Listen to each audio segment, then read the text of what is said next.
Welcome, new and returning listeners, to today's episode of the Black Business Roundtable. I am your host, Doug Blacksher, broadcasting to you live from the city of Diversity, Oakland, California. Congratulations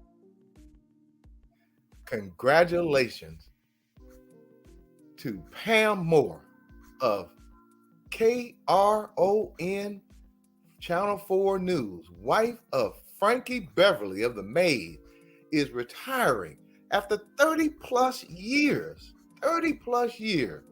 as the evening news anchor. Moving on, we have today Allyssa Victory ESQ of Victory's Corner back on the show today. Also, we have Cam of at Justice 4, and that's FOR, Enzo. And making another appearance back on the show is the young Barack D. Obama Shaw, running for governor of California 2026.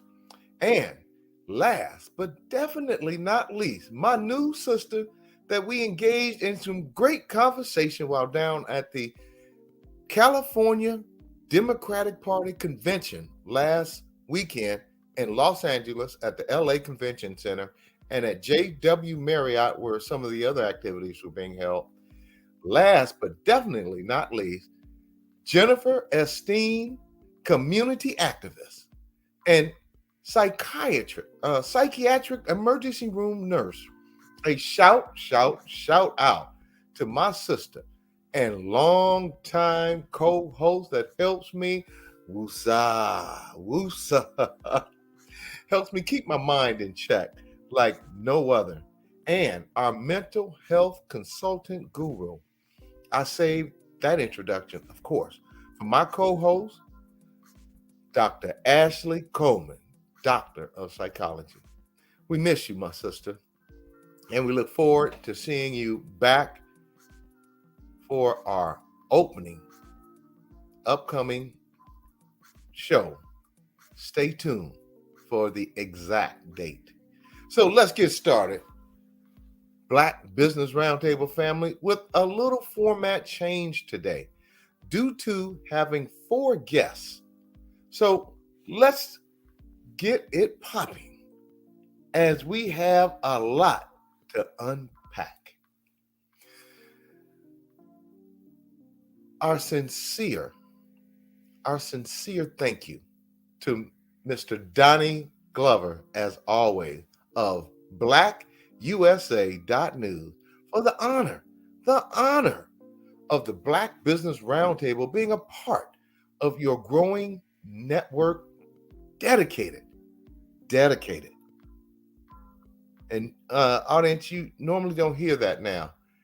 Dedicated to bringing the real, unfiltered news before the news. BlackUSA.News, hashtag BlackUSA.News, hashtag Donnie Glover, YouTube/Donnie Glover. A few things to mention or discuss.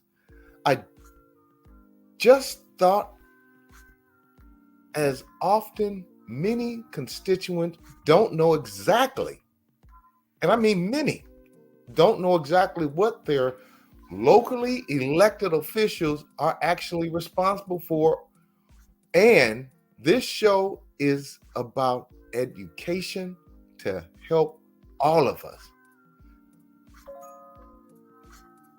Let's visit what 2 of our offices do in Oakland, California. Now, start off with friend of the show and newly elected Madam Pamela Price, District Attorney of Alameda County DA's office. I want to remind folks what the Alameda County District Attorney's Office actually does per their website.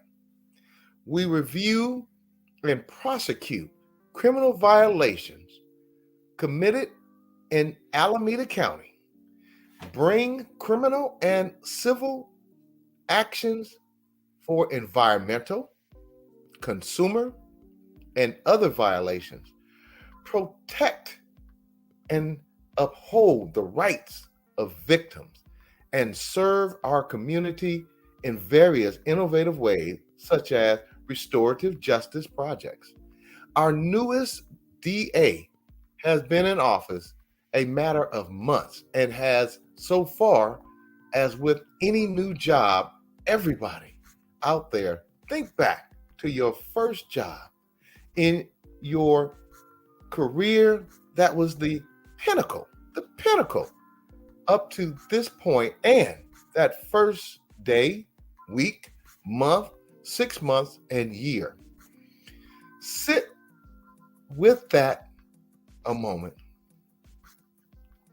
Every day, you were pulling back the curtain and seeing what was there before. And let me tell you something. There was a lot of things going on here in Alameda County that wasn't good for Black and brown people under the previous reign of terror of the District Attorney's Office of Alameda County.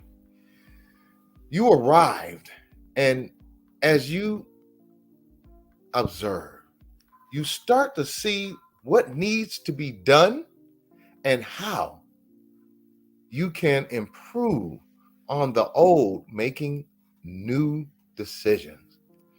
Let's all remember that for all our newly elected members, so once again, let's all remember that for all our newly elected members.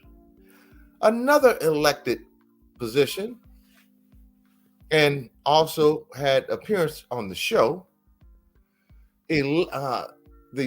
from the City of Oakland website regarding city officers, elected and appointed officers of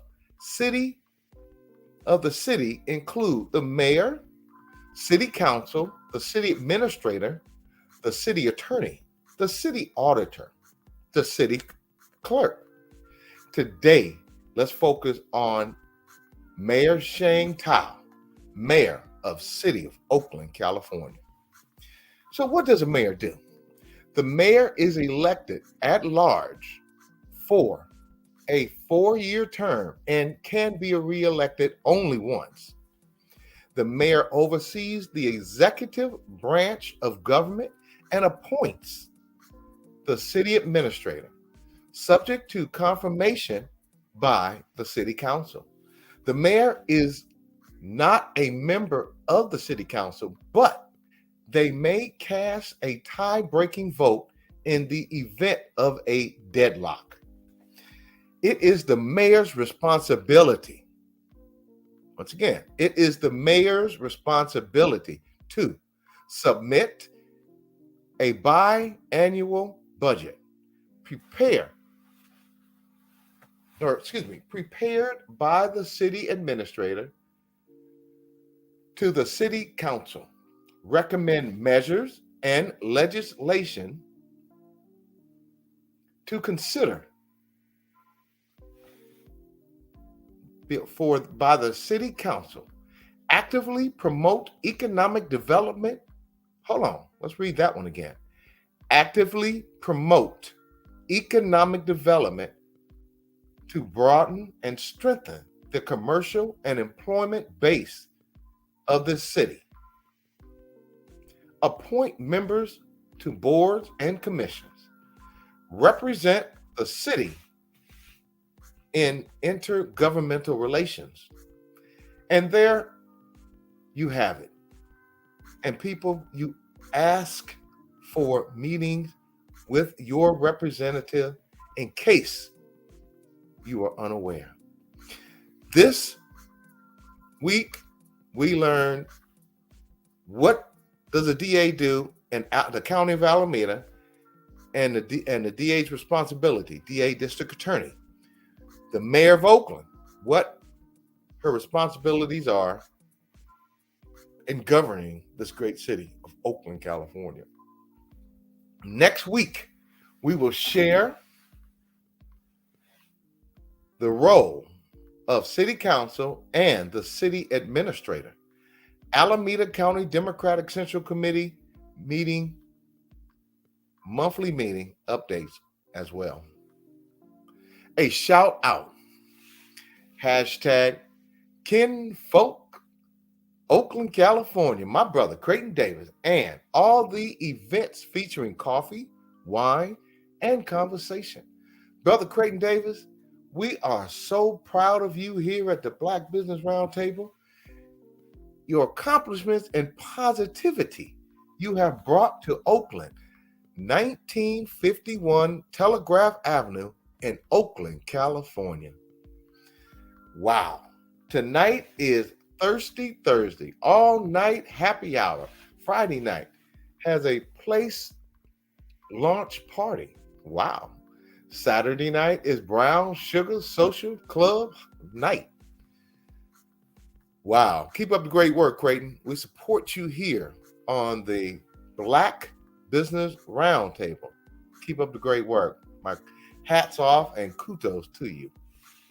This week's Black Business Roundtable thumbs up goes to it goes to President Biden, as he said he would stamp a big fat veto on the bill to cancel student debt relief. Another promise kept by Biden, where I am still writing. Wow. Hashtag POTUS.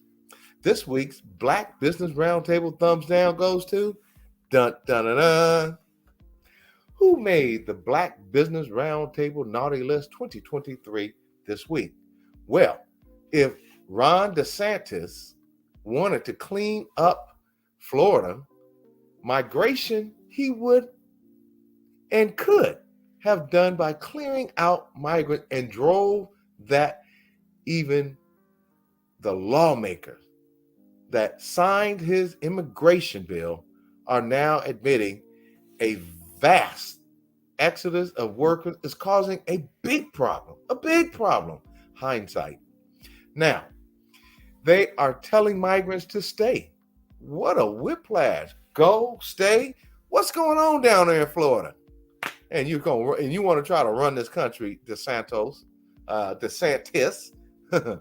Anyway, oh well. You get what you signed up on, and no labor to build housing, no labor for agriculture, no labor for the restaurant. You have no labor. You sent them out. You canceled their ticket. Karma is a tough old bird. Hashtag Ron DeSantis. Today's show highlights. Listen up for Victory's Corner. I like saying that. She is such an intelligent, articulate woman who is going to be a great politician that's going to lead the city, this county, the state, and I believe nationally. She has been an outstanding friend to this show and teaching and preaching the things that our audience needs to know what's going on in their community. So listen up for Victory's Corner with Allyssa Victory Esquire, civil rights legal guru and community activist, as she debriefs her experience at the California Democratic Convention 2023 and the special school board election set for November. Wow, you heard about the debacle on that one, and she will be explaining some of the debacling events that happened then. Welcome for the first time, Cam of @Justice4, and that's FOR, Enzo, sharing policies and procedures for lost pets in Lodi, California that were not followed. In the case of Enzo, the husky. Wow, that was horrific to see that dog being drugged through the street by the police, tased, and killed. Lodi, California, shame, shame, shame, and we're not going to let this go. Also joining us again is the young Barack D. Obama Shaw, who back in November on our show, on the Black Business Roundtable, announced his bid for Governor of California 2026. In addition, we have, last but definitely not least, Jennifer Esteem, mother, activist, nurse, and a giving spirit, and running for Alameda County District 4 Supervisor. So let's get started right here on the Black Business Roundtable, June 8th, 2023 edition. Show today include Therapeutic Thursday will return soon with Dr. Ashley Coleman, Doctor of Psychology, as I can't wait. Woosah, audience. I want to be sure that although Dr. Ashley is on sabbatical, we continue to stress the importance of me time for everyone, child and adults. Once again, your children and for the adults. Dr. Ashley would want all of you to remember these important contacts. If you are suffering from anxiety, if you are having panic attacks and stress attacks, if you are suicidal, have a splinter in your brain, call 988, and that is the Suicide and Crisis Lifeline. Once again, 988 is the Suicide and Crisis Lifeline. They are available 24 hours a day, 7 days a week. Women in our audience looking for a therapist. Therapy for, and that's FOR, blackgirl.com. And men in our audience looking for a therapist. Therapy for blackmen.org. Allyssa Victory Esquire, a civil rights leader, educator, and licensed attorney serving across the Bay Area and state of California. Visit her website, Victory4, and that's FOR, Oakland.wordpress.com / on Instagram at Victory4, and that's FOR, Oakland, hashtag Victory4, and that's FOR, Oakland. Cam of Instagram at Justice for Enzo, hashtag Justice for Enzo. See also actress Chris Kelly of hashtag Chris Kelly Foundation, Animal Rescue, supporting getting justice for Enzo, and hashtag Enzo's Law. Barack D. Obama Shaw. See him on Instagram at Barack Denzel, hashtag Barack Denzel, or Facebook, Barack Denzel, hashtag Barack Obama 4, and that's the numeral 4, GOVCA. Once again, hashtag Barack Obama, the numeral 4, GOVCA. Hashtag Young Obama Shaw, and visit his website, pricelesspolitics.com. Last but definitely not least, we have Jennifer Esteem, mom, psychiatric registered nurse, trustee at Alameda Health System, Eden MAC Council member, troublemaker. JenniferEsteen.com, hashtag Team Esteen, link, and you can visit her at on LinkedIn. I think it's Linktree, and that's linktr.ee, 2 E's, / Esteen 4, and that's the numeral 4, California, as seen down at the bottom of the screen. Now, for the national political highlight, Supreme Court Justice Thomas has asked for a delay. What? Has asked for a delay in his financial disclosure filing. Allegedly, could it be perhaps due to all the backlash from his access to travel, etc., without previously disclosing, along with the sale to said friend, once again, with the sale to said friend of, with all that cash of Thomas's mother's home. Wow. Now, why would a rich man that was your friend purchase your mother's house? At the salary Thomas has, why not purchase it himself? So, as we unwind the carefully weave of corruption that appears to be plaguing all of our political, whether it be locally, state, or nationally, we have politicians that are getting paid while their constituents get played. Unbelievable. Unbelievable. Things that make you go, Things that make you go, And we have a lot of politicians here who we supported, who we can't even get a call back now from, who have apparently disappeared from the scene. Remember, election comes up every 4 years, every 2 to 4 years. So we hope to hear from you before the next election cycle. And now, the news of the day. On this day, June 8th, 1958, St. Petersburg, Florida, orders public, oh, you gotta be kidding, orders public pool closed after Black man swims in it. So let's be clear, audience. Slavery was supposed to be abolished after the Civil War in the late 1800s.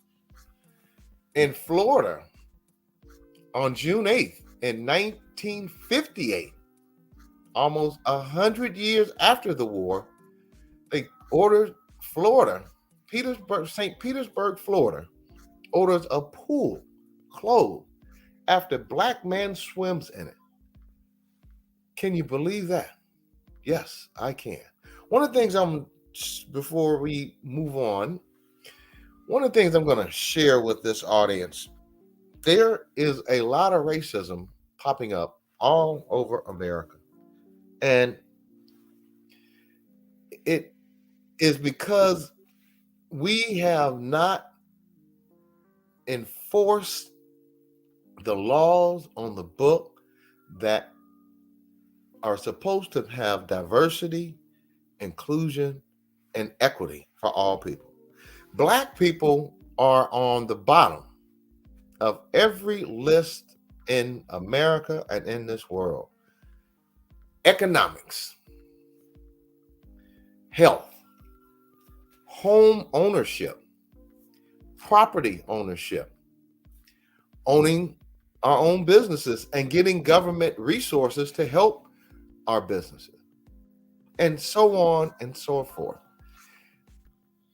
My show, our show, is designed to help you understand that without political power, we're going to stay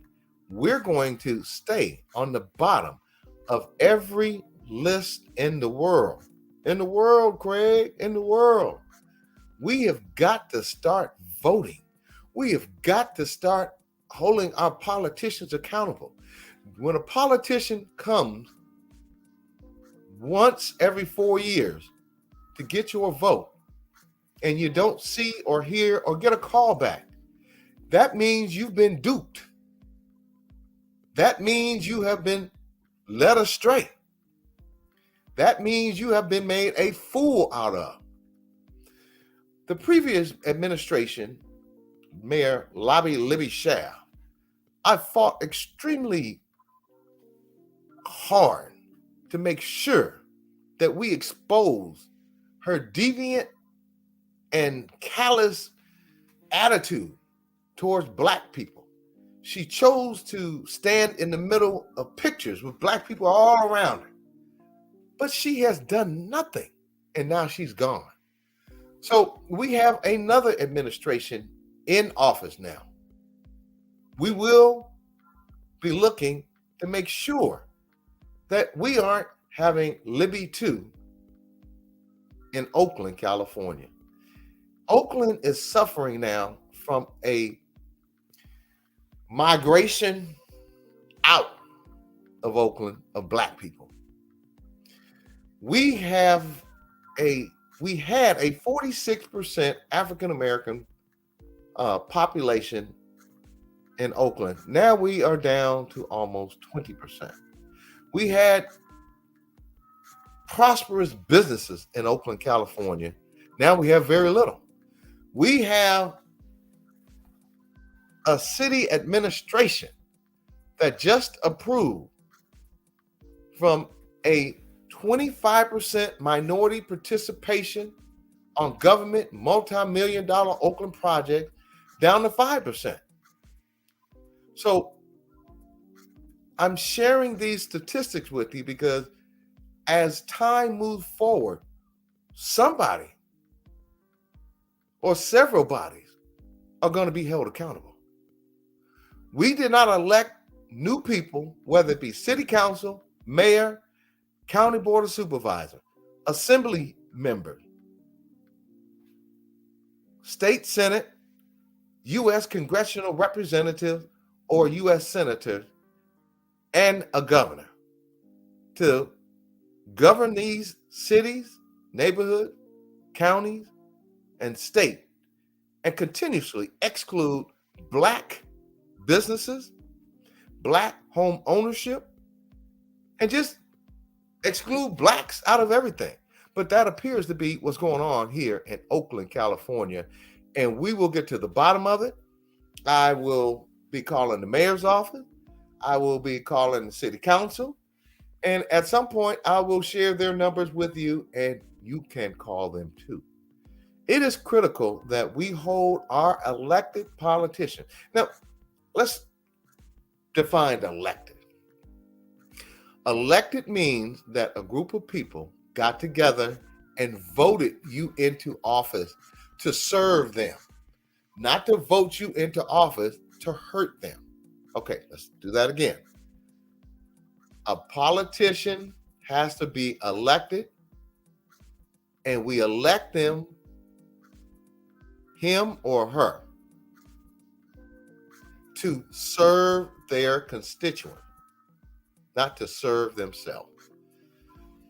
So, as the city of Oakland moves forward, and as we start seeing what's happening and what's not happening, we will do our best to point those people out. And when, as Allyssa Victory said, building up our arsenal of voters and having the respect, yes, having the respect of a human being in our communities, in our neighborhood, in the city of Oakland, the county of Alameda, and the state of California, and in America. We do not have the respect of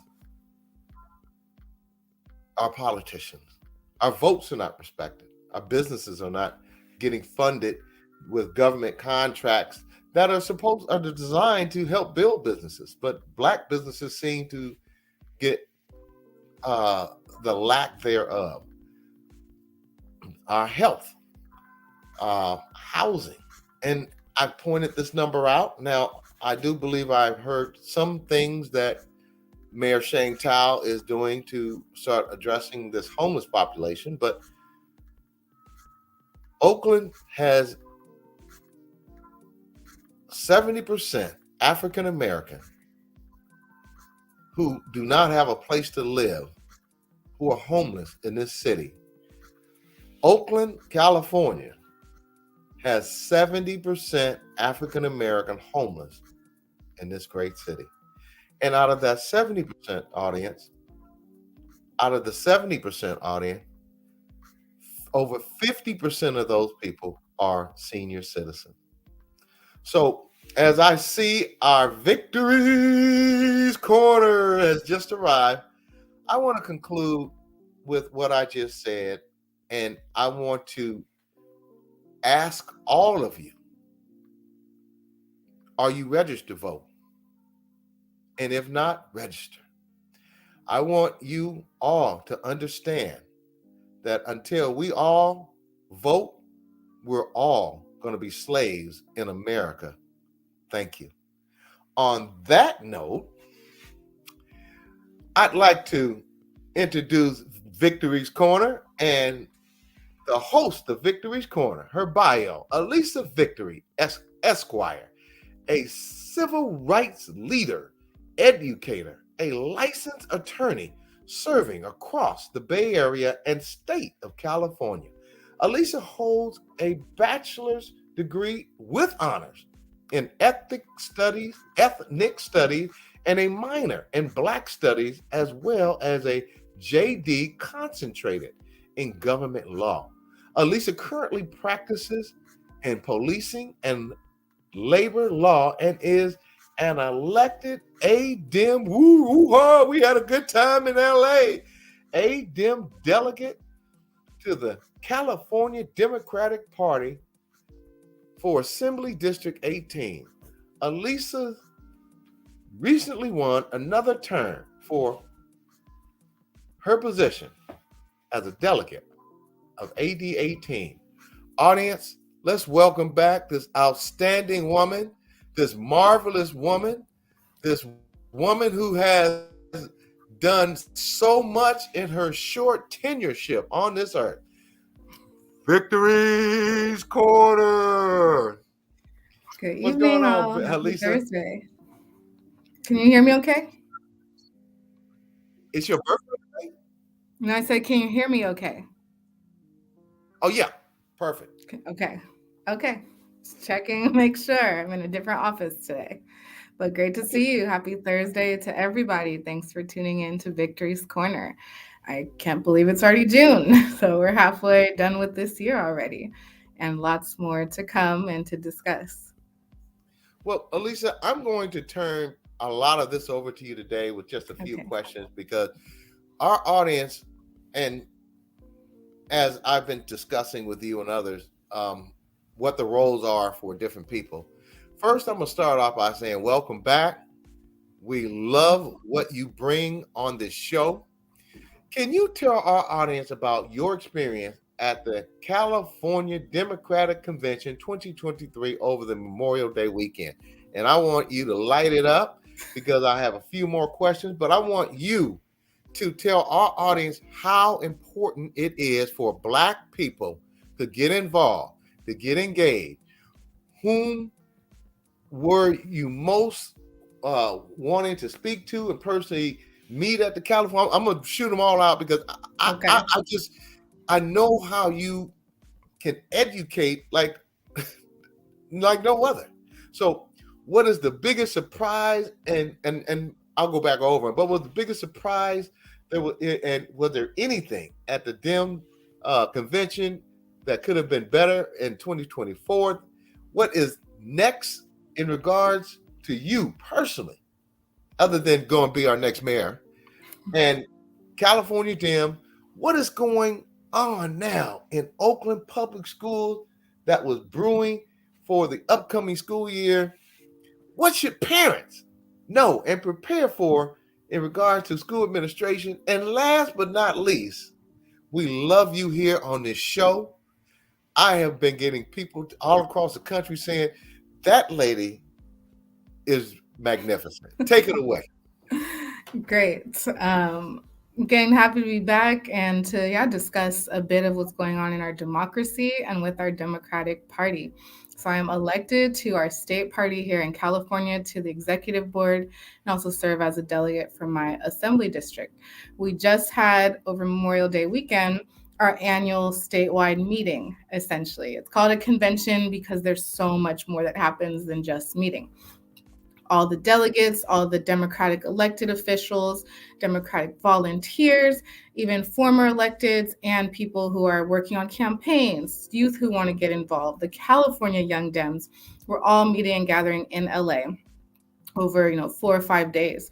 There was a mass of different events. It was very overwhelming as a delegate because you could be up 24/7 that whole convention, and you have to really decide where you want to spend your time, use buddy systems so you can get to cover things that you can't necessarily be at. But there was workshops and trainings, there were speeches and meet and greets with people who are running for political office. There was elections that the party held internally to elect our new secretary and a new controller for the party itself.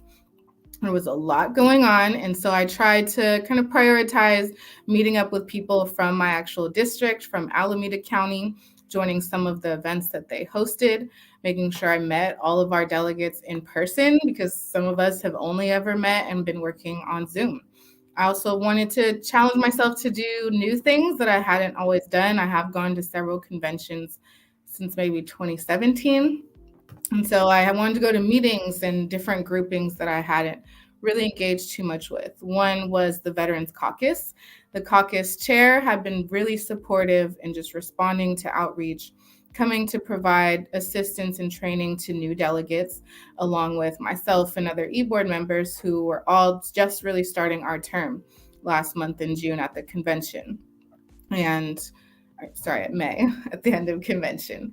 But I attended the Veterans Caucus to then provide some support back to him. And it was just amazing the things that I learned about issues veterans are facing. There's a lot of homeless veterans. There's a lot of veterans dealing with mental health and lack of healthcare access.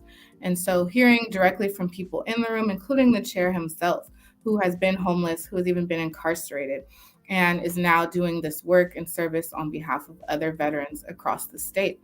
I was one of the youngest people in the room, but I got to connect with so many other veterans from around the state. I even was there with Shawit Johannes, who is a delegate in my Assembly District 18, and she is actually a vet herself.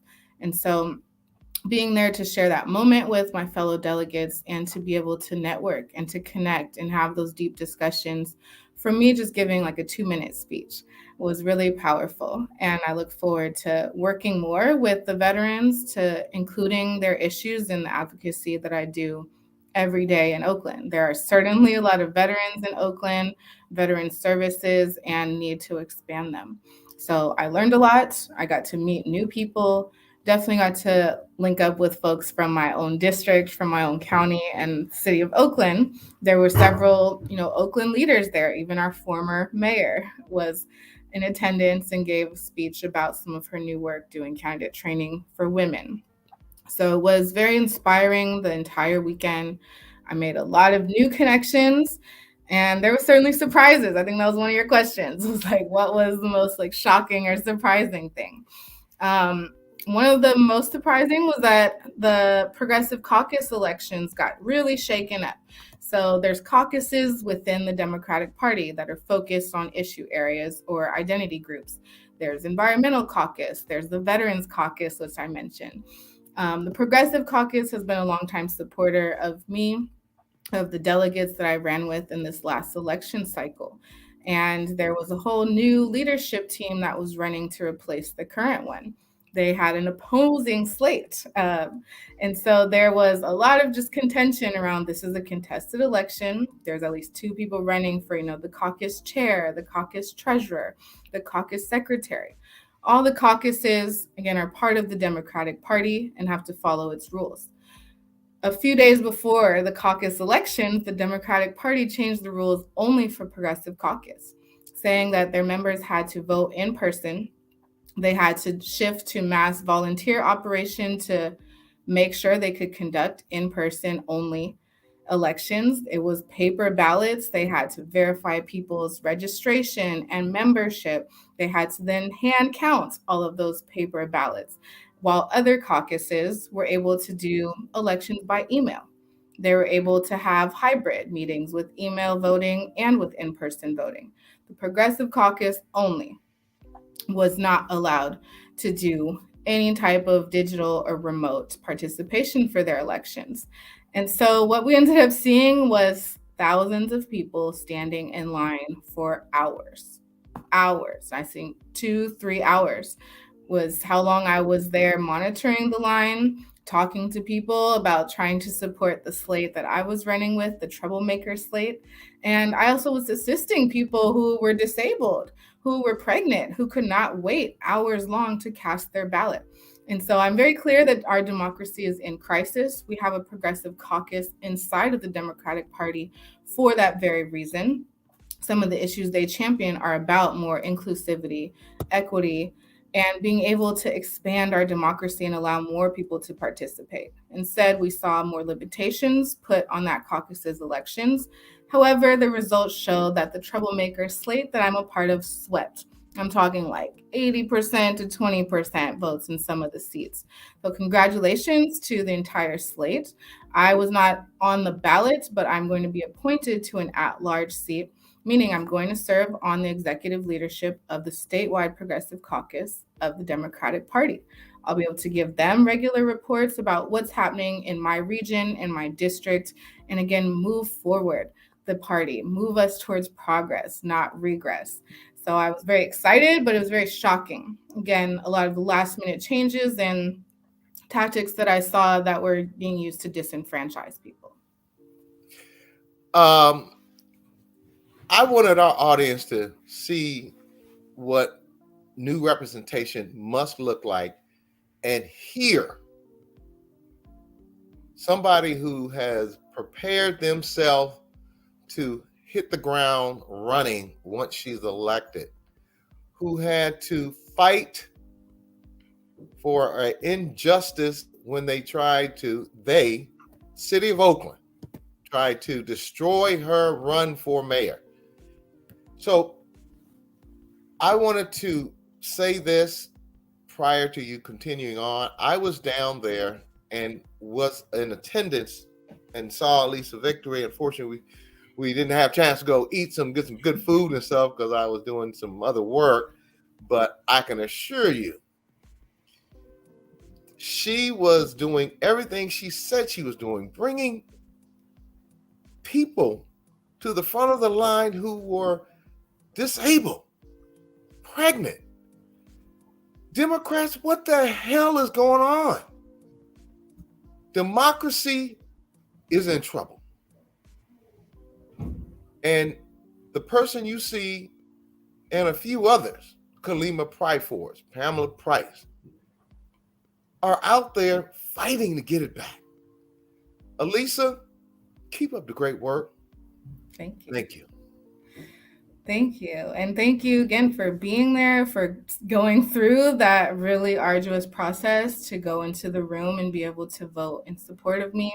Thank you to a lot of our delegates from Alameda County or AD18 that made sure they went through that struggle to just be able to vote to support me. So my supporters are battle tested, right? They've gone through a lot of voter suppression and disenfranchisement, a lot of hurdles just to be able to support people who are trying to bring good trouble, people who are trying to expand our democracy. Again, there was the California Young Dems was having their convention at the same time. We have young leadership, we have college chapters of Dems. This was a space for all of us to really be more united and for us to talk about who isn't really represented accurately, who is not represented in proportion to their populations in the state, whose issues aren't being talked about enough. So with so much still going on, there's still communities and issues that are not at the forefront. And so being able to, again, be focused on what's happening locally, but also connect to the larger statewide structure is really powerful for me, but there's still a lot of work to do. And so I'm just now starting my next term as a delegate. I have my first e-board meeting in August. We're going to have another endorsing convention for all the statewide delegates in October. And so I'm still learning a lot and getting more into this role. What is e-board? What does that mean again? So our Yes. first time listeners. Apologies. E-Board is the executive board of the Democratic Party. So, we get additional meetings and additional responsibilities to ensure that the entire party is moving forward. So we have more meetings than the delegates to make decisions or to address things that come up in the party. Usually we get to be final decision makers from proposals that are brought up through the regular body of the party. So I'm still learning more of what that role is because it's my first time. Again, we have our first meeting of the executive board in August, and all the folks who are elected or appointed to the executive board will be at that meeting. So there's still a lot I'm learning about this party structure, but democracy and the work that I do isn't always connected to the party, right? It's about having conversations with everyday people, empowering folks to vote or even to come to these meetings. I remind folks a lot of these are public meetings. They're open. You can watch them on Zoom. You can watch the recordings after. You can listen in, or you can go and attend the meetings yourself without being elected or having to officially register, because we want people to know what is happening, to have some transparency and accountability, and again, increase the participation. Well, audience, I want to put this for the record. My own chairperson sent me the wrong Zoom information. And guess who I called to get the right information and the code to get in after not getting the code from my own chair, Mr. Igor. I called Allyssa Victory, and she helped me get into the meeting for the Alameda County Democratic Central Committee monthly meeting after being sent the wrong code. These are the types of disastrous things that are happening in our local, state, and national Democratic Party. The issues of not getting the information out. I am concerned that the existing people in office and possibly some of the newly elected people have abandoned the masses. So, Allyssa, thank you for sending me the code because I was able to get in at the end, but it's shameful how our leaders of our parties are not like Allyssa. They're not being responsive to people like myself and in this audience. And that's why people retract from this, because they know the type of leaders that are in there now. They are not leading. Go ahead, Allyssa. I'm sorry. I just had to share that. Because you could go on a whole monologue. I mean, that's similar to how I feel when I first started coming to these events, to convention. I felt like I was ignored, like nobody really tried to reach out and talk to me and ask me who I was or why I was there. And I felt very uncomfortable in some of these spaces, like with all these electeds and people who are very powerful and who all knew each other. And even when I was first elected last cycle in 2021, I was asking, like, are there trainings? Are there like really basic documents that just outline, like you said, what's e-board? Like, what are these acronyms? I'm not in this world and talking like this every day. And I was so new. And a lot of the reaction was like, well, like, you should just know it. Like, we just know it. So you should. I said, well, the difference is when you're having like really new people that are not from the current pipeline that are coming in and that are shaking up the pipeline and building new ones, you've got to have some baseline. And that's why I partner with other executive board members who are recently elected to do monthly trainings. That's why I invited, caucus chairs and other leaders. Can you come and just introduce yourselves? Can you tell us what a caucus is? Can you tell us how to join? Because so many people are missing those really basic steps, right? Of how do I join this club? When do you have your meetings? How do I join the meetings? And how do I participate? Right. And so making all of those things just more readily available, making them extremely clear, making them accessible in different languages for people who are disabled, for people who are not good with technology, is critical to, again, including more folks and really keeping people engaged. Again, there's folks who might come and then say, this is dysfunctional, or again, I don't feel like I was welcomed here. I don't know what's happening. So why should I come back? And so That really disturbs me, and I've experienced that myself as someone who's elected to this party. And so we still, again, have a lot more work to do to truly include people, not just say it, not just have it as a tagline, not just do a training, but what are we doing in our everyday practice? And things as simple as making sure our folks in our county have the link to join our county party, to watch it on Zoom or know the meeting room is, again, the first step to getting people in the door and to getting them more involved. Audience, it's incumbent that you are taking and writing and typing notes on what Victory's Corner is sharing with us today, because if we are ignorant about politics, then we are shorting ourselves, our communities, our neighborhoods, our schools of valuable resources that are there for cleaner parks where our kids can play, specifically, especially in the flatland areas, cleaner streets, programs in school that will keep our kids off the street. And we often wonder why areas of non-Black and brown people have these things. That's because they hold their politicians accountable. Can you chime in a little bit on that, Allyssa? Because we were going to talk about this election with the school board. So this ties in exactly on that one. Thank you. Absolutely. There's a lot going on with schools and those who are elected to run our schools. Oakland teachers back in May had a teacher strike.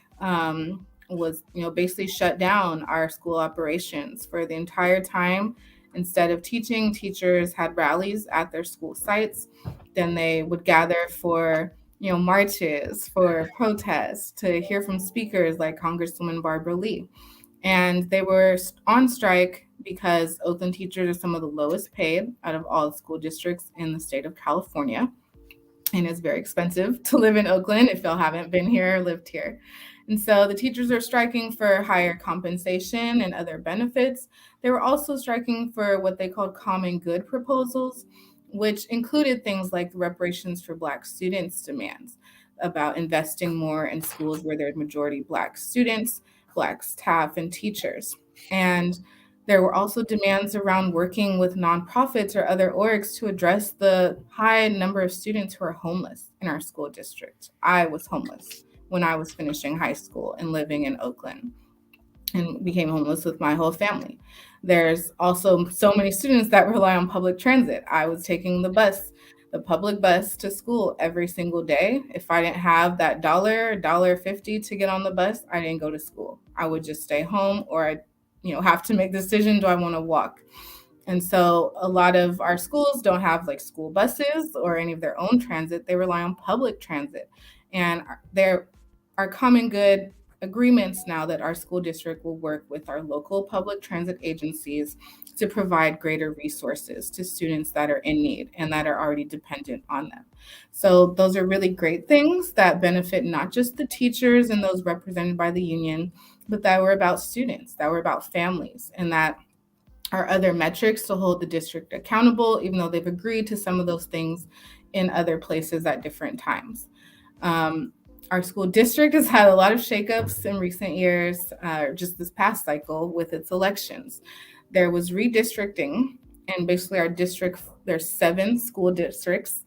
Our District 4 school board director was redistricted out, and our District 5 school board director was redistricted out into District 4. So he ran in the District 4 election and won that election. But his win was delayed because our county elections office messed up in their calculations. There was a lawsuit by one of the candidates. And so it took some time to actually declare him the winner of District 4. But now he's the winner of District 4. There's a vacancy in District 5.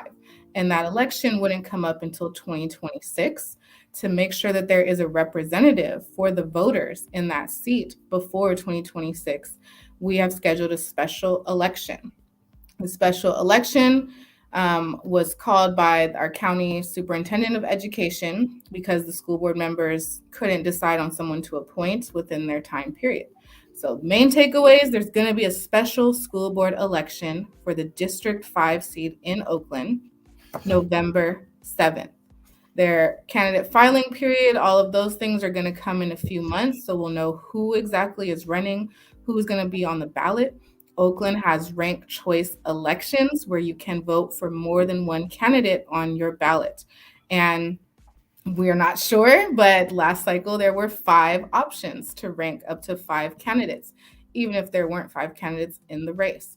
So we need to make sure people are registered to vote, that people understand how ranked choice voting works, and that people are prepared to come out to vote or submit their ballot by mail by November 7th. This is only for the special school board election, so it's not every district. It's not every person. It's only those voters in District 5 that should be voting for this special school board seat. District 5, your council member is Noel Gallo. This is traditionally the Fruitvale area that also goes a little bit out to the 40s, basically between the 20s and 40s in East Oakland. So this is going to be an East Oakland school board seat. There's, again, a lot at stake in terms of teachers union, but also implementing now these agreements. We need a full board to make sure that all districts are represented, have somebody that they can talk to that can be engaged more deeply in their own issues. So I'm going to be doing a lot to get out the vote. I'm going to be launching our Black Unity Council, and I'm going to talk about that in my segment in 2 weeks. But I'll give y'all a little teaser now. We're going to be doing mass voter registration. We're going to be educating people about ranked choice voting, and we're going to be doing this through our youth and through our OUSD school students, making sure they're engaged, because Oakland also has Oakland Youth Vote, which was passed in 2020. That's supposed to allow our 16 and 17-year-olds to vote in the school board elections. They also passed a companion measure last year that allows undocumented parents to vote in our school board elections. These are 2 really critical rights that were just recently granted, but our county elections office has not implemented either of them. And this is so important that we get those rights implemented so that all of these parents, all these students can vote in the special election that's happening in November. So we're going to be doing a lot on the ground with OUSD students to educate the community about those new measures and those new rights, to register people, and to make sure that they're prepared to vote on November 7th. Audience, you heard it right here on the Black Business Roundtable on blackusa.news, Donnie Glover production. Let me tell you something, Allyssa Victory. If they didn't know, every time you come on the show, they learn. The information that you continuously share to this audience is invaluable. And let me be clear here, audience. If we don't start taking the information that this young lady is sharing, how to vote, where to register, how to register, be persistent in getting your voices heard, how important it is to be registered and then vote. We are going to continue to get crumbs from this country because an elected member of city council, school board, mayor, assembly person, board of supervisors, state senator, U.S. Congress representative, U.S. senator, and the governor cannot get their jobs if we galvanize our power and vote them out. Allyssa Victory, thank you. To keep up with Allyssa Victory Esquire via her website, Victory4, and that's FOR, Oakland.wordpress.com /. Instagram, Victory4, and that's FOR, Oakland. Hashtag Victory4, and that's FOR, Oakland. Allyssa, we look forward to having you back again. And let me be clear here, audience.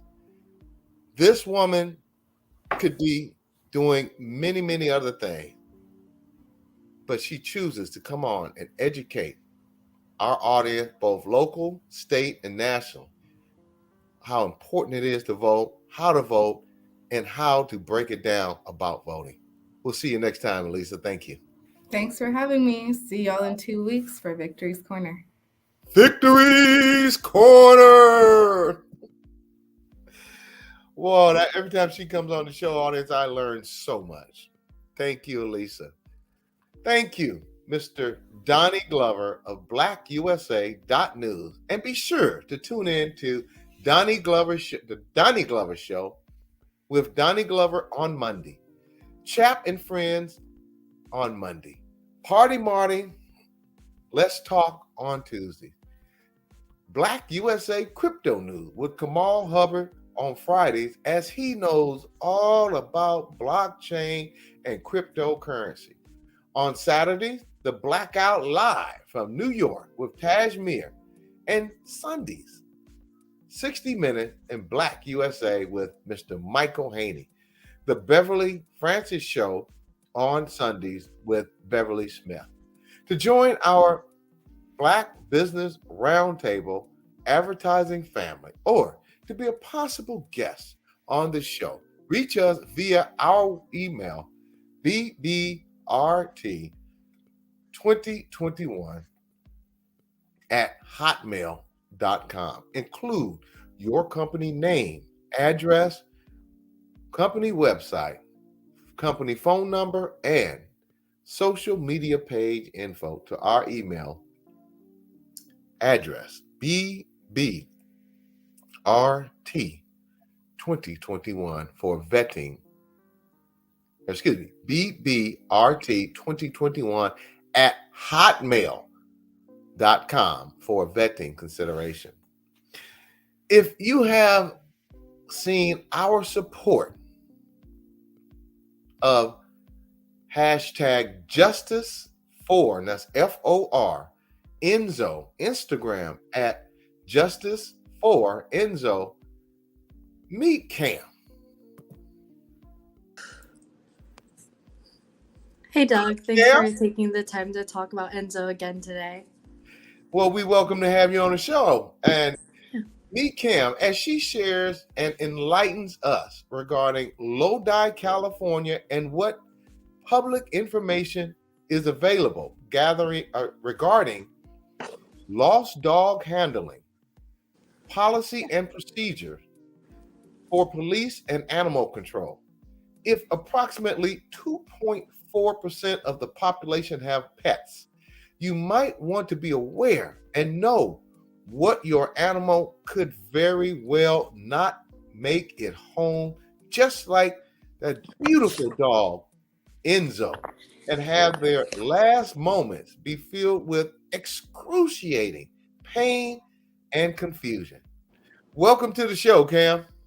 Yeah, it's nice to actually get to talk with you. And like I said, thanks for talking about Enzo again and all these past weeks, really letting people know about kind of like his situation. Well, as you know, our producer is as feisty as a firefighter. Yeah. So she wanted to make sure we get you on today and have people understand how important it is to hold our law enforcement accountable for our pets when they do dash, just like if they would drag a human through the street, tase them, and kill them. So to that point, Cam, how did you hear about Enzo, the Husky's story in Lodi, California? Thank you. And thank you for coming on the show again. Yeah, thanks for making the time to speak with me. And I follow a lot of animal advocacy pages, and I actually ended up seeing it on like a police page. Mm-hmm. Like it wasn't police the police, but something like that. Like, you know, the First Amendment auditors who are out there like keeping the police officers in check. Okay. Can you share what the lost dog handling policy and procedures are and how they were allegedly not adhered to on that day? Yeah, January. So those officers broke a lot of like city municipal codes, the California Animal Cruelty Penal Code, and police department policies. So it's not just like one thing went wrong. They each one of them played a role in doing something wrong, which is more concerning that it wasn't just one of them, it's like multiple of them. But the police department policies, like in the Lodi Police Department handbook, it actually has a portion about responsible members. And so the responsible member on scene that day was actually Jordan Cranich. So Timothy Ivy should have never been trying to subdue Enzo, because he just, even in the policy handbook, I believe it's basically says that he did like like the initial police officer who responds to the scene is supposed to wait for animal control, because like a normal motorcycle cop doesn't have the catch poles and the training that the animal control officers do. And then in regards to after Enzo was, tased and dragged, there's actually like an injured animal clause. So they were supposed to rush Enzo to veterinary care, whether that have been at like a vet or at the municipal shelter. And they did not. They were seen at the park and then at a gas station like a half hour after. So there was actually the people who witnessed what they did to Enzo. They went and ran an errand and they came back and the officers were parked at the park down the shelter. So 2 motorcycle cops and then the animal control vehicle. And so Enzo's owners were left waiting at the shelter for their dog to be returned to them. And at that time, they didn't know that he was dead. So the officers not rushing to get Enzo to the shelter to get seen by any form of medical care violates another police department policy. The bigger one that I feel like is violated is the city municipal laws, where Enzo actually doesn't meet the criteria to be considered an aggressive dog in Lodi, because to be considered an aggressive dog, you have to have that dog has to have 2 prior phone calls about aggressive behavior in the last 36 calendar months.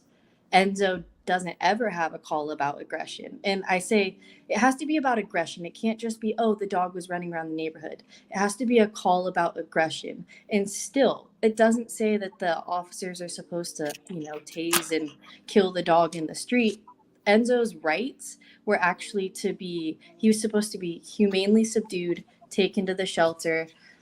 Those officers were actually supposed to show up in court and present evidence that day about like what happened and how Enzo conducted themselves, why they considered him aggressive.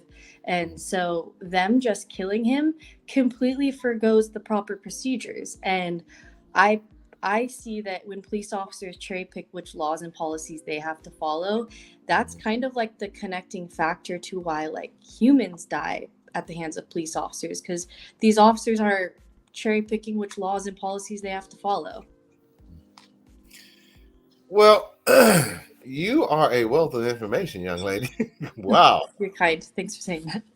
I think that as taxpayers, it's just like we should know that these particular we're paying into animal control. We're also paying for police officers. You want to know that these systems are actually functioning properly. And if they're not, where can we fix it so it's being more efficient and safer for our families in the community? Audience, everything that this young lady is doing and saying has been consistent with rogue police departments that have very little, if any, accountability. And not in Lodi, but all across the state of California and the nation. This is what can happen. Cam, the actor Ewan McGregor is possibly to star in a series that will be filmed in Lodi, California, based on an actual true story out of Lodi, California. The backstory of a car salesman that helps the FBI by infiltrating the mafia. Why is it a bad, I want to say this again, why is it a bad idea for this production to come and film in Lodi, California? Oh, we lost your sound. Oh, thank you. Sorry about that. when you have major celebrities like Ewan McGregor and also those giant directors that are probably gonna like Timothy Greenberg, he's huge. He's a huge producer in Hollywood. They're gonna need to hire extra security, like the police department. And the reason why they need that extra security is because if they're gonna be filming, they're probably gonna have to shut down roads. And I mean, I imagine that they're probably gonna need like the motorcycle cops. And Lodi has like a really small fleet of motorcycle cops. It's like less than 10. So they would likely end up hiring Timothy Ivy or Chris Delgado. But it's really that the Lodi Police Department shouldn't be getting support from major people, and they shouldn't be getting paid to be doing that. I personally think that it'd be very likely that like Chris Delgado and Timothy Ivy ended up getting hired. So I think that if people like Ewan McGregor and Timothy Greenberg, they care about animals and they don't want to support institutions that have little regard for animals' lives, then they should really think about putting this production on hold until Lodi Police Department has actually implemented some serious changes to how like expanded on the department's animal handling training. And also they really do need to remove Timothy Ivy and Chris Delgado. And so I would hope that these major people like Ewan McGregor and Amazon Studios and Timothy Greenberg, I really hope that they hear that point where it supports a corrupt police department if they film there in Lodi. So I say don't never make the film, just kind of like use your status. They could help apply some pressure, you know, because if they don't want to come and support the city, Lodi city government clearly kind of condones some of what happened to Enzo by Mayor Hoti has the power to kind of talk to the police chief and maybe make these officers be suspended, and he hasn't really done anything to do that. So I don't think that Hollywood should be supporting the Lodi Police Department at that time. How can our audience support you? No, and I appreciate there's so much love for Enzo and for his family from like around the world, and just want to say like thanks to everyone who has shown so much like support. I would just say one of the big things is I think Lodi city government has done a fantastic job at hindering community notification about what happened to Enzo.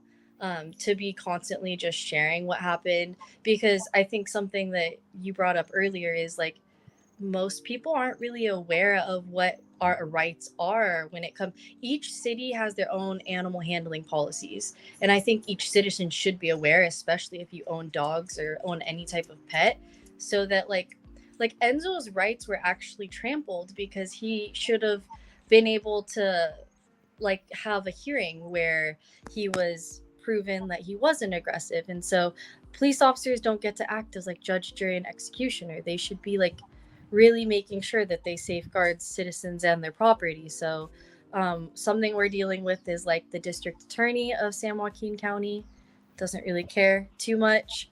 So I know that the family still has their pending court date coming up.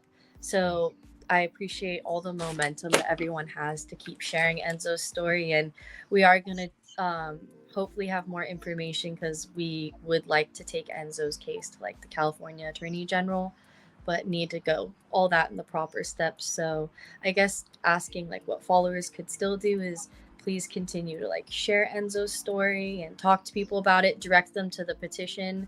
It always does help calling the Lodi Police Department. Even though they're really short with you on it, just letting them know like, hey, we haven't forgotten. And just turning up to the protest. There is a candlelight vigil coming up, and I believe it's on June 15th. I'll repost the date on Enzo's Instagram, which is Justice for Enzo on IG. But if anyone, we're gonna be doing, even if you're not close to Lodi, we can do like a all get together and light a candle at that time type of thing. But if everyone just could keep sharing Enzo's story, and because this really could happen to anyone's pet, if police officers don't feel like it's their job to safeguard our fur family members, it's just like our communities are a little less secure. Well, audience, you heard it here on the Black Business Roundtable on blackusa.news. Cam, you are doing an outstanding job. I don't know if you're getting paid for it or not, but it's people like you in this state and in this country that keeps this country great. Thank you for all the work that you're doing for Enzo, and I'm sure his family is elated to have you on their team. You're seriously too sweet, and thank you for having this platform, because I enjoy tuning in each week and learning more about what's going on in our state and across our country. I swear I learn a lot from you guys. Well, and you need to thank our producer. We call her Mrs. X. She's behind the scenes fighting for you, and she makes sure that we will get and continue to keep this word out and keep fighting for Enzo. No, Kim's a powerhouse, and it was her idea. I don't keep up with current stuff like Hollywood, so she's the one who came to me about the Ewan McGregor thing, and I think that she's so right that that if they do film there, it's unnecessary support, and we should continue to just share Enzo's story with those big people, because I swear the one thing Mayor Hoti wants is to be on the Hollywood big screen, and so I think if we can just keep bringing attention.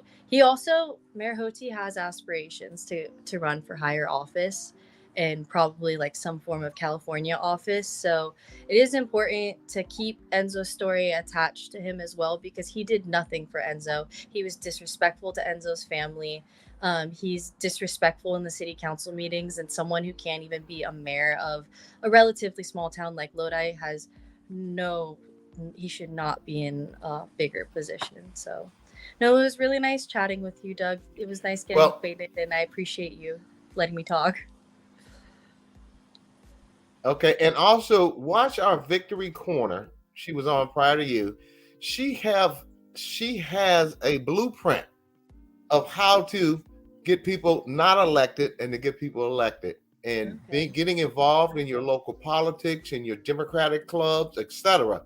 You can eradicate mayors and council people who choose not to look after their constituents. Once again, thank you, Cam, for coming on the show, and we welcome you back anytime for updates. Well, it was great chatting with you. Have a really great day. Take care. Audience, you heard it right here. If you love animals, and especially if you have a pet, support their efforts on social media, Instagram at Justice For, and that's FOR, Justice For Enzo, and hashtag Justice For, and that's FOR Enzo. Hashtag Chris Kelly Foundation, the dog tased to death by Lodi, California police as pets are being killed nationally here at alarming rates by law enforcement. Support hashtag Enzo's Law for all pets nationally. Since the largest industry in Lodi is wine, hashtag boycott Lodi wine, except the only one that supports animal and animal rescue. Audience, we're going to welcome back friend of the show, my man.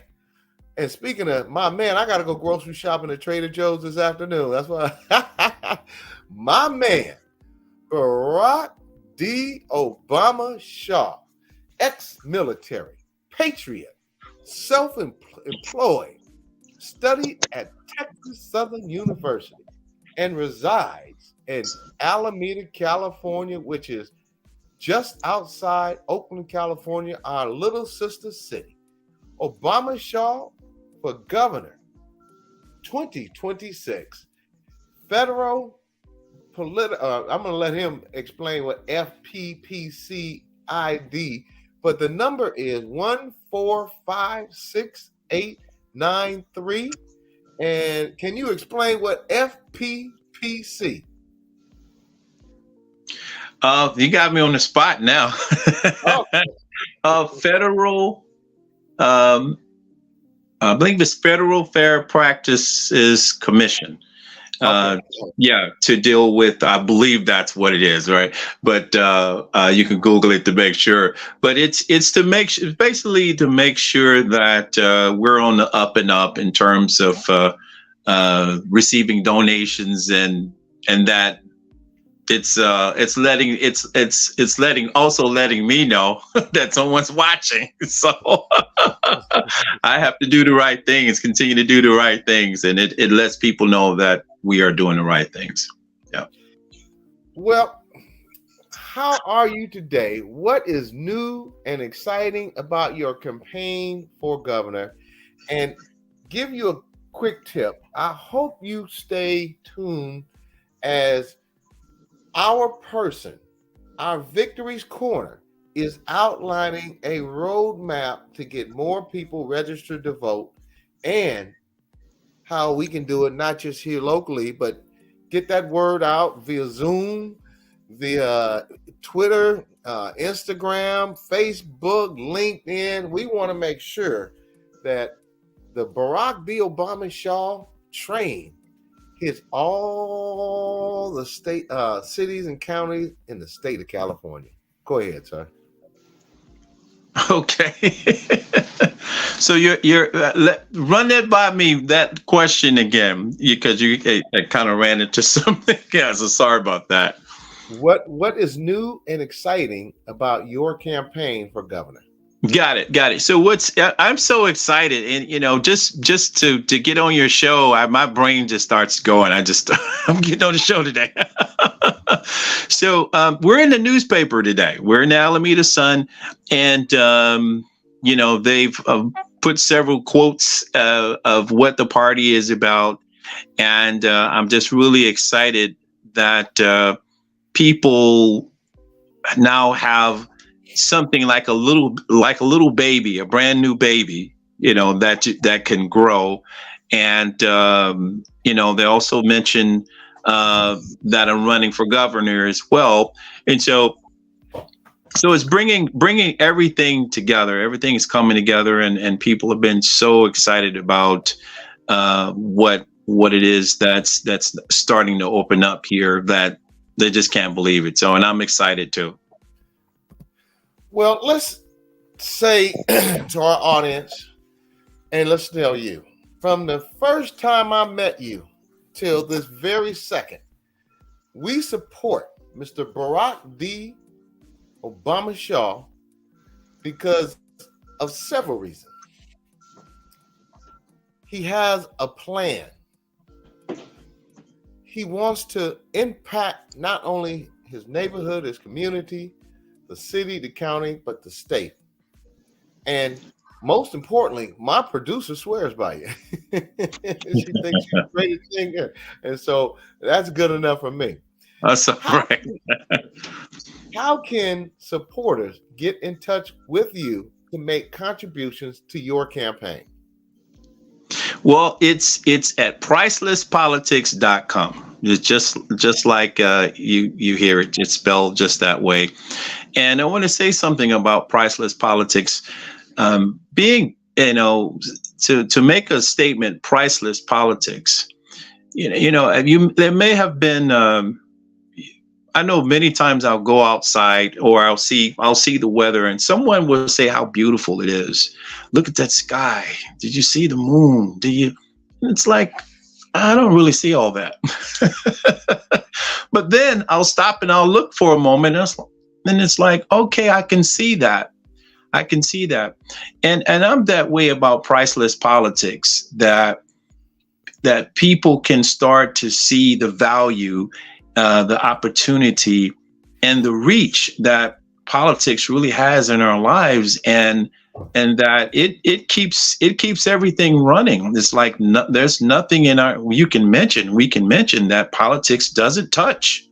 So for me, it's priceless. And so we need to, if we really treat it that way, I think a lot could come from it. I think it could provide a lot of hope for people. So, but to answer your question, Priceless Politics is where you would go, and it has all of the donation buttons on there to capture information, and so everything is done by the letter of the law, and you have records, and so I'm excited about that because most of the things I've been paying for myself. Well, now I can get a little help.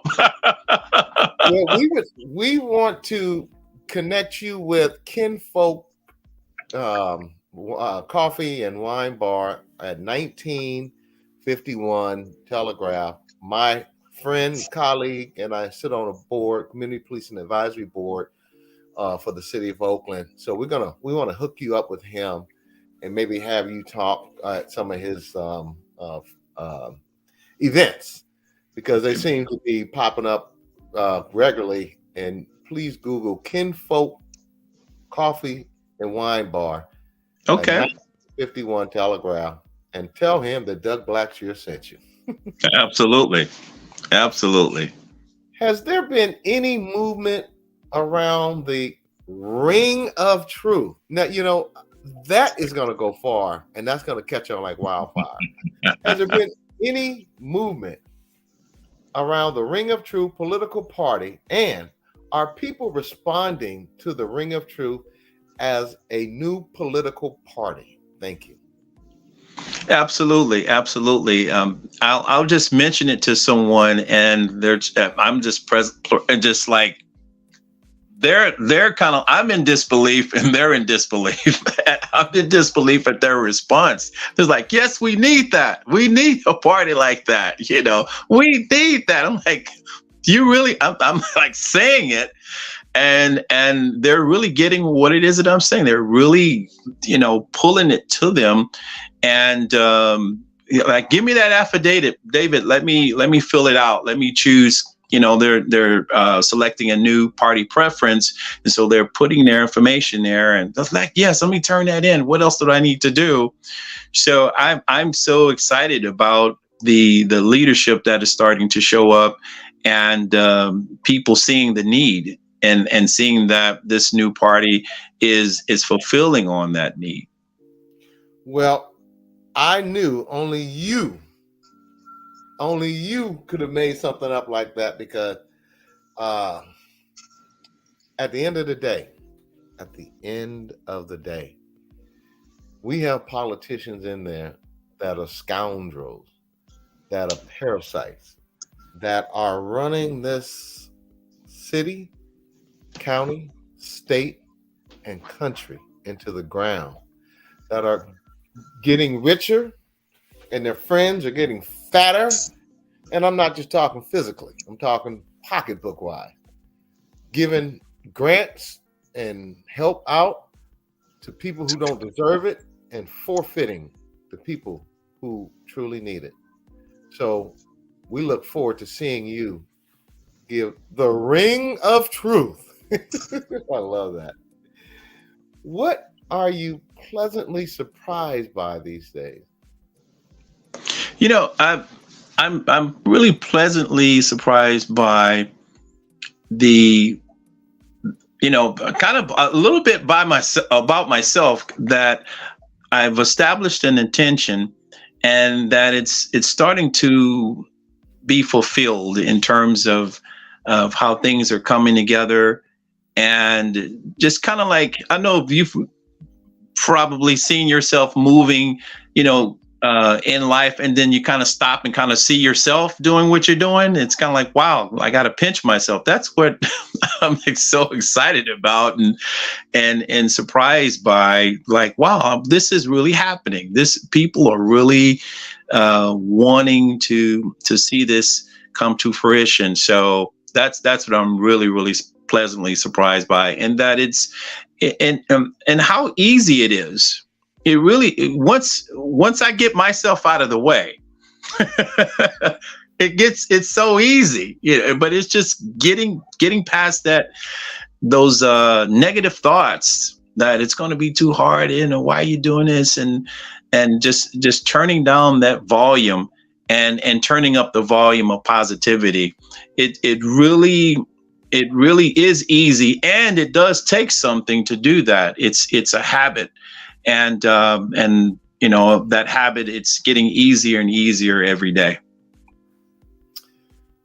Well, first, information to select Ring of Truth political party.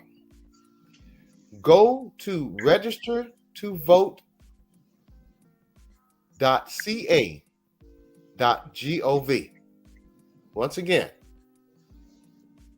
go to registertovote.ca.gov.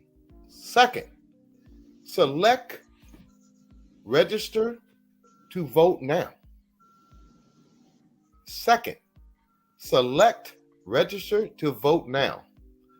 Third, choose Other Party and type in Ring of Truth and press Save, and this will update your voting information.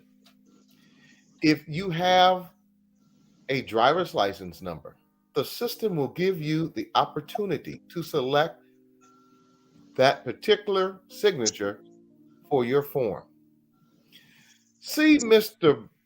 Barack D. Obama Shaw, Instagram at Barack Denzel, hashtag Barack Denzel, or Facebook, Barack Denzel, hashtag Barack Obama 4, and that's the numeral 4, GOVCA, hashtag Young Obama Shaw. And most importantly, visit his website at pricelesspolitics.com. Once again, pricelesspolitics.com, as shown at the bottom of the screen. We have a few minutes left, and I want to say you are gaining momentum. People are talking about you. I myself am very, very honored to have met you, and I look forward to just watching you turn the political playing field from this nasty, I'm gonna get you sucker,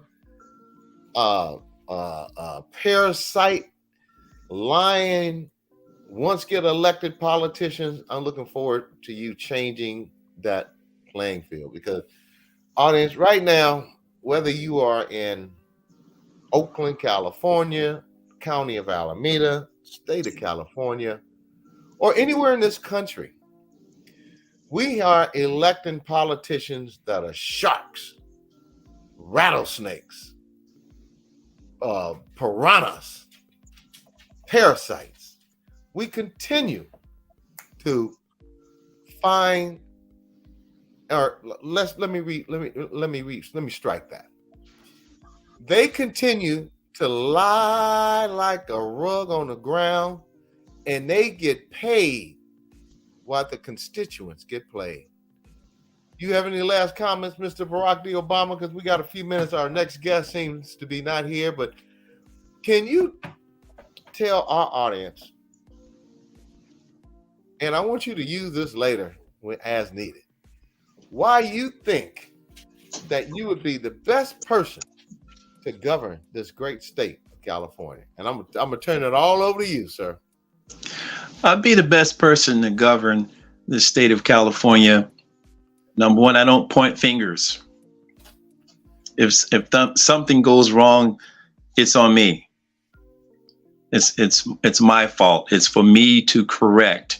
It's nobody else's, there's no finger pointing. That's just not in my book. I take 100% responsibility for the things that happen in my life, and being a governor, hey, that's That's going to be the first thing that I do, is assume all responsibility for what the current governor should be doing, not be doing, whatever breakdowns that may be caused. If they were caused 10 years ago, 20 years ago, then it's my problem to deal with it. It's not for me to say, oh, somebody else did it. No, it's for me to fix it, because it's happening now on my watch and my responsibility.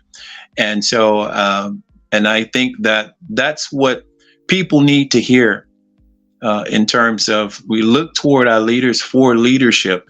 And that is a leadership quality that I've learned from the military. You assume responsibility. And I think that's key. And I'm looking at what's wanted and needed for the future of California as well as the country.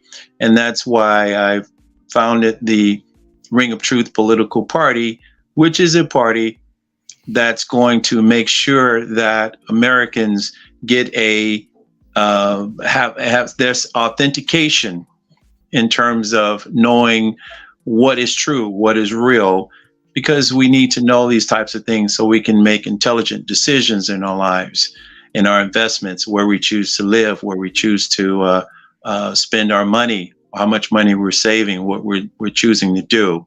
So I'm your guy. So choose Barack D. Obama Shaw. Barack D. Obama Shaw, will you be doing Zoom sessions and Instagram or Facebook Live moments so we can get to know you better? Oh, yes, I will be doing that, especially now with bringing people together for the new party. Absolutely. So, and as a matter of fact, I'm going to be at the Trader Joe's on tomorrow for a few hours. So you may see me again. If you just happen to be shopping, maybe you'll go shopping tonight. Maybe you go shopping tomorrow. But if you go tomorrow morning, I'll be over there. Audience, you heard it here on the Black Business Roundtable, where we support candidates who support people who look like us and all of America. One of the things we have in most of the candidates who run or ran and get elected, they come into our communities every 2 to 4 years begging for our votes. And then once they get the vote, they kick us to the curb. We must stop this and start holding them accountable, making sure that when we give you our votes, you give us better parks and cleaner parks at work in our cities, communities, neighborhood.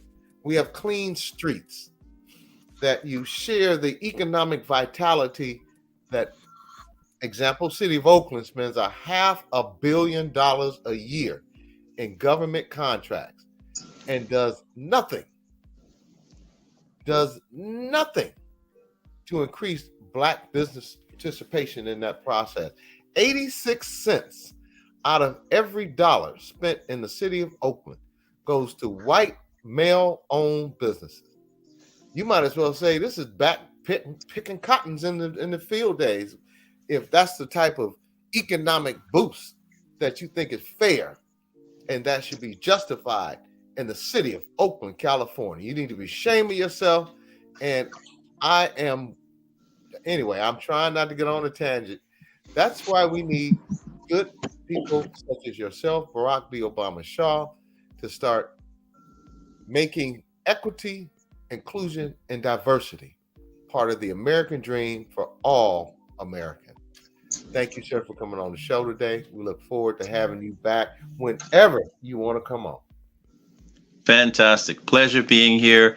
And thank you so much for hosting your show and the invitation. All right. And I will see you at Trader Joe's. Keep up your booth out. And the Ring of Truth, we will be promoting that extensively on Black. How it made me forget what show. Business Roundtable. Black Business Roundtable. Because at the end of the day, we're getting too many, once again, shyster politicians in here. So good luck. We'll talk to you soon. Keep up the great work. Thank you so much. All right. Bye-bye. Audience, that is a man who I believe will make a difference. And I think we need to start holding all of our politicians accountable.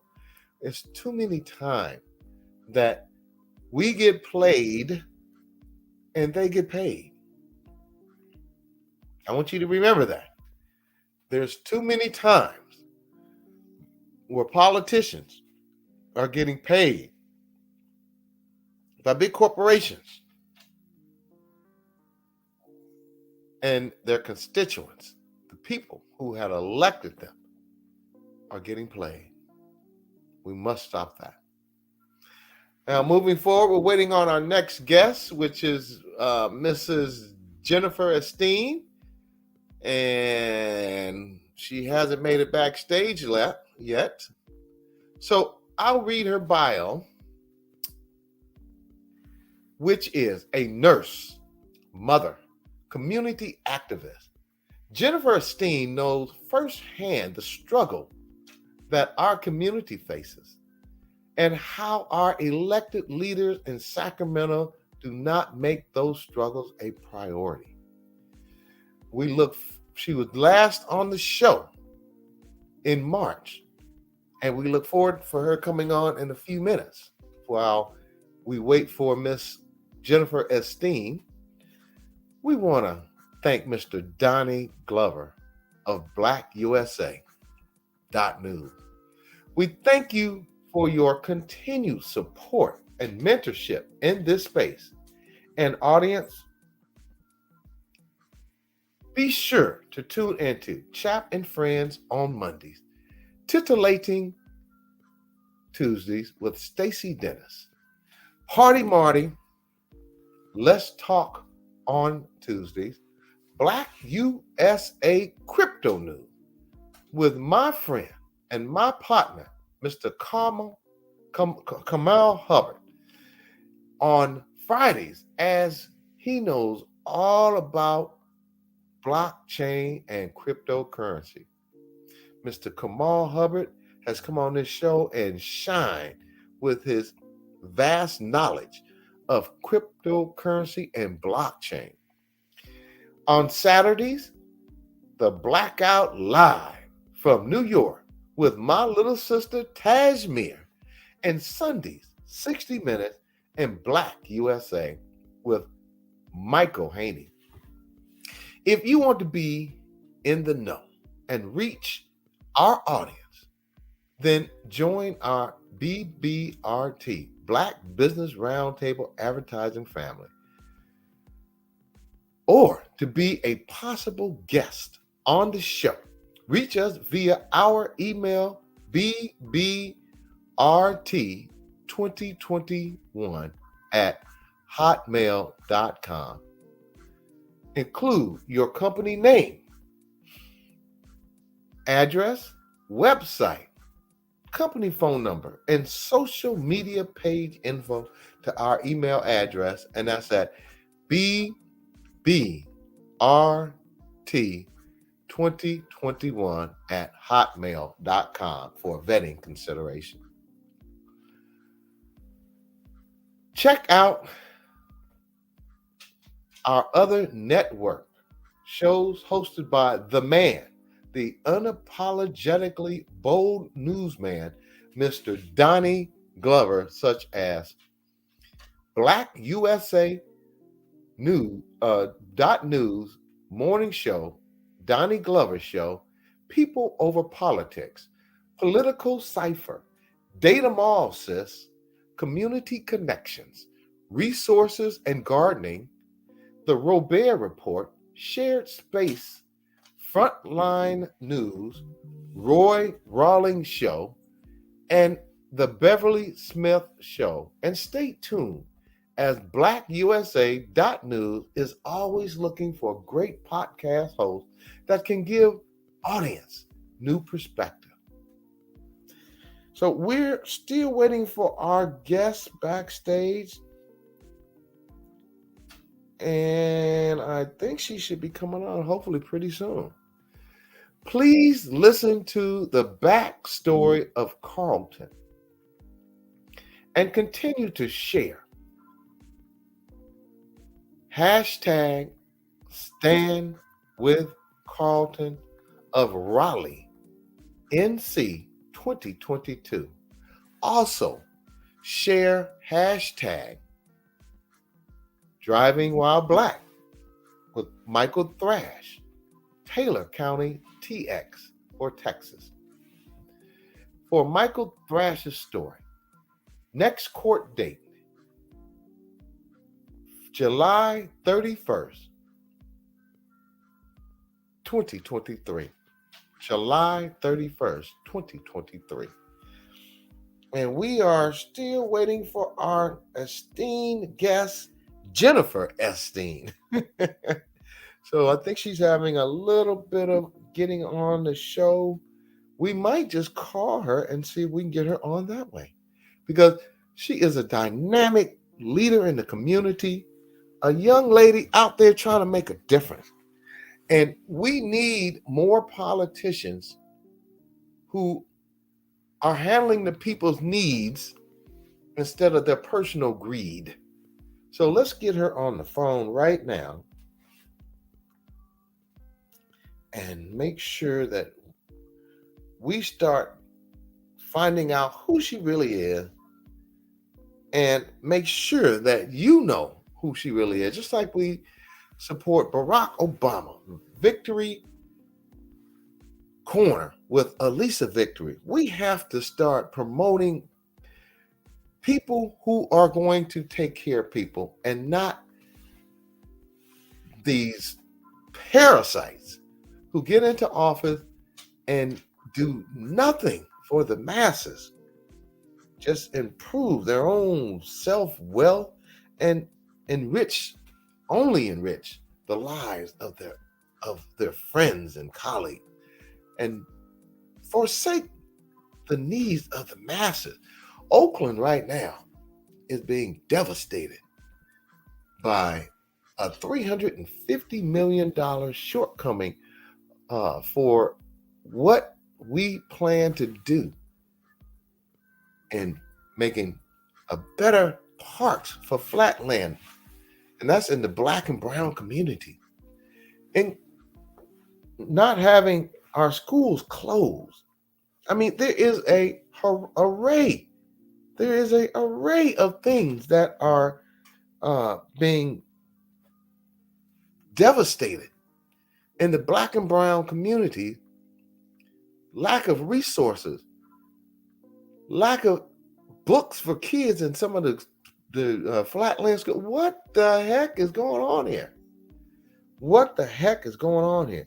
We are in hopes that we can start getting people elected who are deeply concerned. And I have Jennifer Esteem. I'm calling her right now. Hello. Hey, how are you? I'm good. How are you? Good. We have you live on the Black Business Roundtable. Fantastic. On blackusa.news, the Donnie Glover creation. How you doing, sister? I'm doing really well. How are you, my brother? We have had a all-star lineup, and we wanted to make sure our audience hear what's going on with you, because I saw you down at the Democratic Party Democratic Party in LA. I was so happy to see you down there engaging, because you are a young person out there trying to make a difference. Can you tell our audience what's going on with you?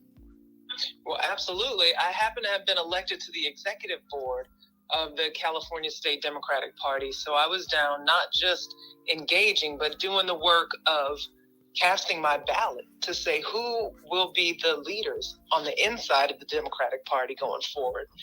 And we elected a whole new set of Progressive Caucus leaders.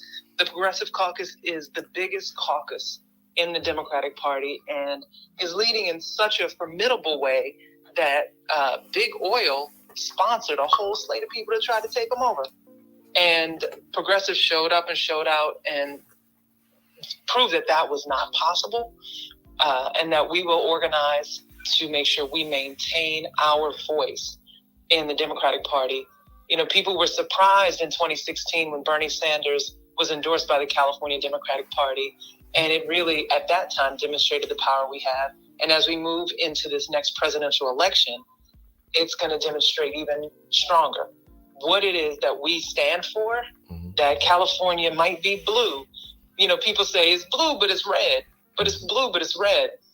Well, what it is California is full of people willing to organize and willing to do the work. And no matter Democratic Party, no matter what your affiliation is, because we do the work of organizing people, informing and educating voters, moving young people, moving people who aren't young anymore, but who still want to see our country do the right thing, we are able to get the right people elected. And that is what the Democratic Party really is supposed to be doing. And if it doesn't do it, then we're going to do it. Can you explain briefly the Progressive Party? Allyssa was just on and talked about it. What is the goal of the Progressive Party?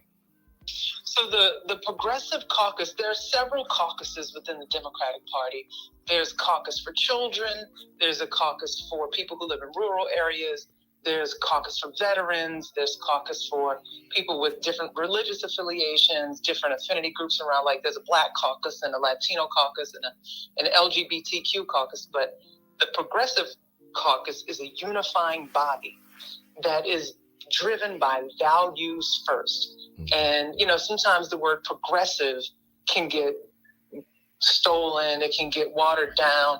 People say, you know, we're progressive, but then they turn around and they vote on new oil drilling and fracking and pipelines.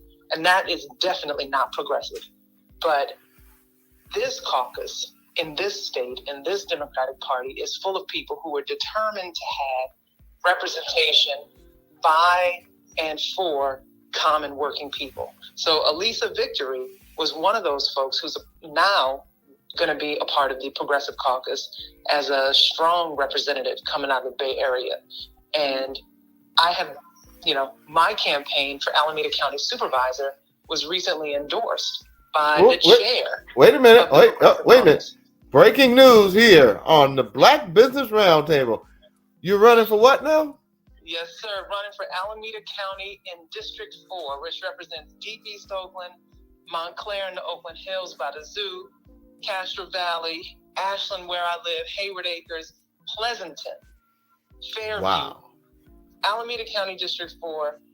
And I was endorsed by the current and former chair of the Progressive Caucus because I am one of those people who believes that it is the values that will drive us to where we need to be. And we have to have representation in all avenues so that we can have the right spending of our tax dollars, the right investments in infrastructure like housing.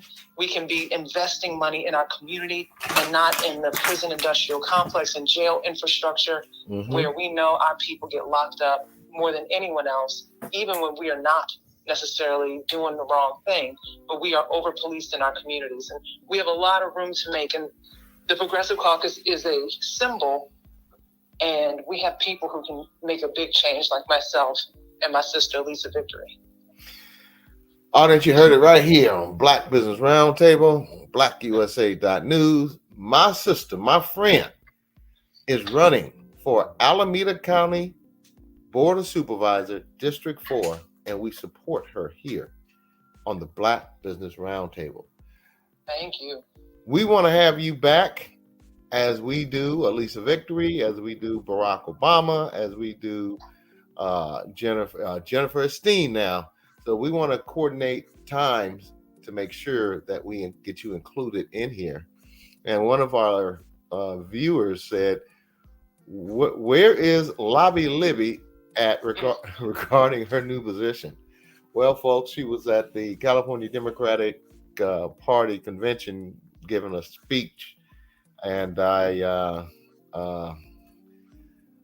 all I can tell you right now. But I will definitely keep an eye on her, so when she does run again, we can make sure that people are fully aware of her disastrous track record here. in Oakland, California, her 8-year tenureship. So, Jennifer Esteem, we look forward to having you back. Thank you so much. It's a pleasure being with you. And just so that folks know, Jennifer Esteem, I'm a registered nurse. I'm also the vice chair of our Alameda Health System Board of Trustees. Last night, we did the heavy lift of passing a budget. And when I say I'm running for Alameda County Supervisor, I want you to know how fiscally responsible I am. Our budget that we passed last night was $1.4 billion. We have annual operating revenue in the health system of $4 billion.